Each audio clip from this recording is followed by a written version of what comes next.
दोस्तों, अगर मैं आपसे कहूँ कि एक ऐसा अपराध हुआ था जिसने ब्रिटिश इतिहास को हिला दिया और जिसे अंजाम देने वाले लोग सालों तक पुलिस को चकमा देते रहे, तो क्या आप यकीन करेंगे? अपराध के इतिहास में कई सनसनीखेज कहानियां हैं, लेकिन 1963 की ग्रेट ट्रेन रॉबरी सबसे दिलचस्प और चौंकाने वाली घटनाओं में से एक है। यह कहानी सिर्फ एक डकैती की नहीं है, बल्कि यह कहानी एक ज़बरदस्त प्लानिंग, एक हैरतअंगेज जेल ब्रेक और 30 साल तक पुलिस को गुमराह करने वाले एक अपराधी की कहानी है। तो दोस्तों, वीडियो के अंत तक बने रहिए, क्योंकि आज हम आपको बताने जा रहे हैं दुनिया की सबसे चर्चित और रोमांचक अपराधी कहानी में से एक, ग्रेट ट्रेन रॉबरी, जो कि 1963 में घटी थी, और उसके मास्टरमाइंड रॉनी बिग्स की सनसनीखेज जेल ब्रेक। यह सिर्फ एक साधारण डकैती नहीं थी, बल्कि पूरी ब्रिटिश पुलिस और कानून व्यवस्था को चुनौती देने वाली घटना थी। 1960 का दशक ब्रिटेन के लिए आर्थिक और सामाजिक उथल पुथल का दौर था। देश में तेजी से आधुनिकता आ रही थी, लेकिन अपराध की दुनिया भी बदल रही थी। उस दौर में बैंक और ट्रेनों में बड़ी मात्रा में नकद धनराशि एक जगह से दूसरी जगह भेजी जाती थी, क्योंकि डिजिटल ट्रांजैक्शन का ज़माना नहीं आया था। ऐसे में कुछ चालाक अपराधियों की नज़र ब्रिटेन की सबसे सुरक्षित माने जाने वाली ट्रेन रॉयल मेल ट्रेन पर पड़ी, जो ग्लासगो से लंदन जाती थी। इस ऐतिहासिक लूट की योजना एक पेशेवर अपराधी ब्रूस रोनाल्ड्स ने बनाई थी। ब्रूस सिर्फ 32 साल का था, लेकिन उसने पहले भी कई बड़ी चोरी की वारदातों को अंजाम दिया था। वह सिर्फ एक सामान्य चोर नहीं था, बल्कि एक बेहद स्मार्ट और रणनीतिक सोच वाला अपराधी था। ब्रूस रोनाल्ड को पता था कि यह कोई साधारण लूट नहीं होनी। इस लूट के लिए उसे ऐसे लोगों की ज़रूरत थी जो धोखे, तकनीक और अपराध की दुनिया में माहिर हो। उसने 15 लोगों की एक गैंग तैयार की, जिसमें रॉनी बिग्स भी शामिल था।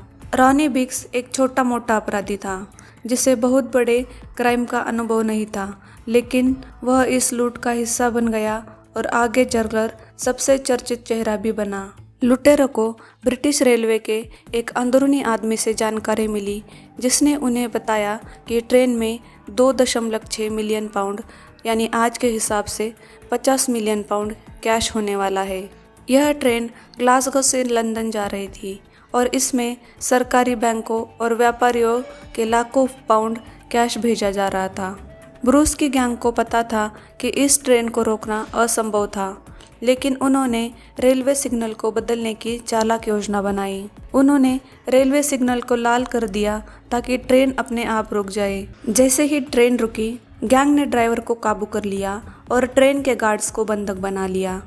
फिर वे सीधे उस डब्बे तक गए जहां पूरा कैश रखा था। यह कोई सामान्य डकैती नहीं थी।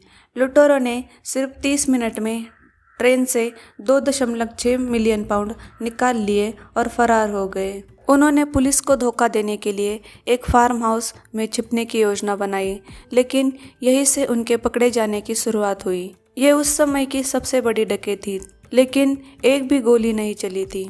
ब्रिटिश पुलिस ने यह लूट देखकर देश भर में सबसे बड़ा सर्च ऑपरेशन शुरू किया। पुलिस ने घटनास्थल के पास से कुछ सबूत इकट्ठा किए, जिससे धीरे धीरे लुटेरों की पहचान हुई। एक गलती से गैंग के कुछ लोग पकड़े गए, क्योंकि वे लूट का पैसा एक फार्म हाउस में छुपाकर भागने की कोशिश कर रहे थे। कुछ ही हफ्तों में 12 लोगों को गिरफ्तार कर लिया गया, जिनमें रॉनी बिग्स भी था। गैंग के कुछ सदस्य जल्दी ही पकड़े गए, लेकिन कुछ ने भागने की कोशिश की।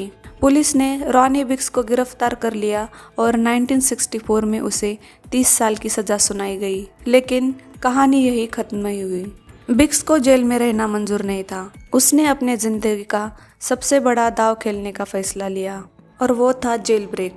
रॉनी बिग्स उन लुटेरों में से एक था जिसे 30 साल की सज़ा मिली थी, लेकिन उसने ब्रिटिश कानून को धत्ता बताने की ठान ली थी। तो दोस्तों, चलिए देखते हैं कि आखिर रॉनी बिग्स भागने में कैसे कामयाब हुआ। 1965 में सिर्फ 15 मिनट जेल में रहने के बाद उसने एक सुपर प्लान बनाया। इस कहानी का सबसे रोमांचक हिस्सा वह है जब रॉनी बिग्स ने ब्रिटिश जेल के असंभव लगने वाली जेल ब्रेक की और 30 साल तक पुलिस को चकमा देता रहा। अब हम विस्तार से देखेंगे कि कैसे उसने जेल से भागने की योजना बनाई, किस तरह से उसने भागकर नई जिंदगी शुरू की और अंत में क्या हुआ। ग्रेट ट्रेन रॉबरी के बाद ब्रिटिश पुलिस ने रॉनी बिग्स और उसकी गैंग के 12 सदस्यों को गिरफ्तार किया था। कोर्ट ने बिग्स को 30 साल की सजा भी सुनाई और वह वैंड्सवर्थ प्रिजन नाम के जेल में बंद था, जो लंदन की सबसे सुरक्षित जेलों में से एक थी। लेकिन बिग्स हार मानने वालों में से नहीं था। उसने फैसला किया कि वह किसी भी हालत में जेल से भागेगा और उसने जेल ब्रेक की मास्टर प्लानिंग की। बिग्स ने बाहर अपने कुछ दोस्तों को संपर्क किया जो उसकी मदद कर सकते थे। उसके एक दोस्त ने जेल के पास एक बिल्डिंग में फ्लैट किराए पर लिया, जिससे वह जेल की दीवार देख सके। उन्होंने एक रस्सी और लकड़ी की सीढ़ी तैयार की जो जेल की दीवार पार करने के लिए इस्तेमाल हो सकती थी, और अब वो सही मौके का इंतजार में था। जेल में हर दिन कैदियों को खुली जगह पर टहलने के लिए बाहर निकाला जाता था। बिग्स और उसके दोस्त हर दिन सिक्योरिटी को नोटिस करते और कमज़ोर पॉइंट खोजते रहते। 8 जुलाई 1965 की रात, ये वही रात थी जिस दिन जेल ब्रेक को अंजाम दिया गया। बिग्स और उसके 3 साथी कैदी जेल से एक कोने में इकट्ठा हुए। जैसे ही गार्ड की नज़र हटी, बिग्स और उसके साथियों ने जेल की 30 फीट ऊंची दीवार पर रस्सी फेंकी और चढ़ गए। बाहर पहले से एक ट्रक तैयार खड़ा था, जिसमें उसके दोस्त उसका इंतजार कर रहे थे। बिग्स और उसके 3 साथी तेजी से ट्रक में कूदे और वहां से फरार हो गए। यह ब्रिटिश इतिहास की सबसे चौंकाने वाली जेल ब्रेक थी, क्योंकि यह लंदन की सबसे सुरक्षित जेल से अंजाम दी गई थी।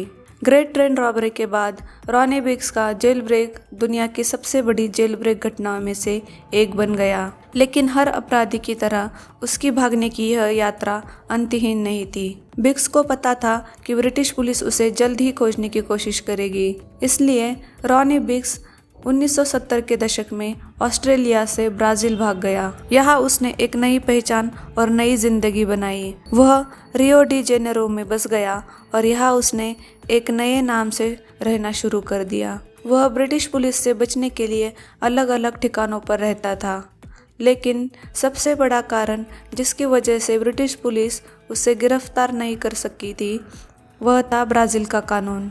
ब्राज़ील का प्रत्यर्पण कानून यानी कि एक्स्ट्राडिशन लॉ ब्रिटेन को इस बात की इजाज़त नहीं देता था कि वह बिग्स को गिरफ्तार कर अपने देश ले जाए। 1974 में बिग्स ने एक ब्राज़ीलियन महिला से शादी कर ली और 1 साल में उनका एक बेटा हुआ, जिससे उसे ब्राज़ील की नागरिकता मिल गई। ब्राज़ील का कानून कहता था कि अगर किसी विदेशी अपराधी का बच्चा ब्राज़ील में पैदा हो तो उसे किसी और देश को सौंपा नहीं जा सकता। यही कारण था कि ब्रिटेन की पुलिस उसे पकड़ नहीं पाई और वह खुलेआम रियो में रहने लगा। बिग्स की इस अनोखी भागने की कहानी ने उसे मीडिया सेंसेशन बना दिया। उसने खुद इंटरव्यू दिए और खुलकर बताया कि कैसे उसने ब्रिटिश पुलिस को धोखा दिया। लोग उसे एक अपराधी से ज़्यादा एक लेजेंड मानने लगे। कई पर्यटक रियो में उससे मिलने आते थे, क्योंकि वह अब एक अपराधी से ज़्यादा एक हीरो की तरह देखा जाने लगा था। लेकिन अंततः उम्र और बीमारी ने पूरा खेल बदल दिया। 1990 के दशक के अंत तक रॉनी बिग्स की सेहत खराब होने लगी। उसे दिल की बीमारियां हो गई और मस्तिष्क से जुड़ी समस्या बढ़ने लगी। बिग्स वहाँ की मेडिकल सुविधाओं से संतुष्ट नहीं था और ब्रिटेन लौटने के बारे में सोचने लगा। 2001 में रॉनी बिग्स ने ब्रिटिश सरकार को एक प्रस्ताव भेजा। उसने कहा कि अगर उसे जेल में अच्छी मेडिकल सुविधाएं दी जाए तो वह आत्मसमर्पण कर देगा। ब्रिटिश सरकार ने यह प्रस्ताव मान लिया और उसे ब्रिटेन लाने की योजना बनाई। 7 मई 2001 को रॉनी बिग्स खुद लंदन वापस लौटा और हीथ्रो एयरपोर्ट पर उसे गिरफ्तार कर लिया गया। ब्रिटेन लौटते ही उसे 30 साल की पुरानी सज़ा भुगतने के लिए फिर से जेल भेज दिया गया। लेकिन इस बार वह पहले की तरह ताकतवर और चालाक नहीं था। उसकी उम्र और खराब स्वास्थ्य ने उसे कमज़ोर कर दिया। 2009 में रॉनी बिग्स की तबीयत बहुत ज़्यादा बिगड़ने लगी। उसे न्यूरोलॉजिकल डिसऑर्डर हो गया और वह बोल भी नहीं सकता था। ब्रिटिश सरकार ने उसकी खराब हालत को देखते हुए उसे जेल से रिहा कर दिया। जेल से बाहर आने के बाद वह ज़्यादा समय अस्पताल में ही रहा, लेकिन उसने अपनी कहानी को एक ऑटोबायोग्राफी में लिखवाया जिसका नाम था odd man out, the last straw. यह किताब फिर से बेस्ट सेलर बन गई और लोग उसकी कहानी जानने में दिलचस्पी लेने लगे। आखिरकार 84 साल की उम्र में 18 दिसंबर 2013 को रॉनी विक्स की मृत्यु हो गई। वह अपराधी ज़रूर था, लेकिन उसकी जेल ब्रेक और पुलिस को 30 साल तक चकमा देने की कहानी इतिहास में दर्ज हो गई। रॉनी विक्स एक साधारण अपराधी नहीं था। उसने न सिर्फ ब्रिटिश इतिहास की सबसे बड़ी डकैती में भाग लिया, बल्कि ब्रिटेन की सबसे सुरक्षित जेल से भागने का प्लान भी बनाया और 30 साल तक पुलिस को धोखा देता रहा। यह कहानी सिर्फ एक डकैती और जेल ब्रेक की नहीं है, बल्कि धोखे, प्लानिंग और कानून के साथ लुक्का छिपी खेलने का एक रोमांचक दास्ता है। रॉनी विक्स ने ब्रिटिश पुलिस को 30 साल तक चकमा दिया, जिसने उसे दुनिया का सबसे चतुर अपराधी बना दिया। यह जेल ब्रेक इतिहास के सबसे बड़े और चर्चित जेल ब्रेक में से एक है, जिसे आज भी दुनिया भर में स्टडी किया जाता है। दोस्तों, क्या आपको लगता है कि रॉनी विक्स का यह जेल ब्रेक दुनिया का सबसे शानदार जेल ब्रेक था? अगर हाँ, तो कमेंट में अपनी राय ज़रूर दें और ऐसे ही रोमांचक कहानियों के लिए हमारे चैनल को सब्सक्राइब करें।